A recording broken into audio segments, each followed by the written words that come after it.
Stock number 22247, a 2021-2022 Ram 1500 front clip, cowl cut through the windshield, through the floor. A little bit of damage here to the bumper.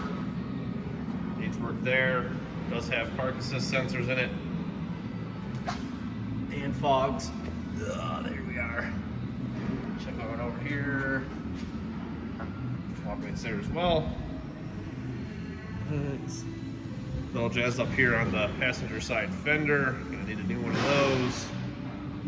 This had the 5.7 Hemi e-torque, so it's gonna have that cooling package. Halogen headlights. Missing this one hood grill or emblem. Other than that, the hood is nice and clean.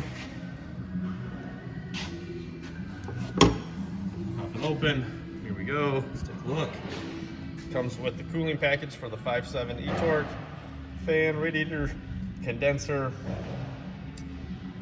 Headlight tabs are good here on the driver's side. Got your fuse box, battery tray, washer bottle, coolant bottle, core support. Tab for the grill is good to go. Passenger side headlight tabs, nice and complete. The core support is intact and sound. Under the hood plastics. 22247 Ram 1500 front clip in stock now.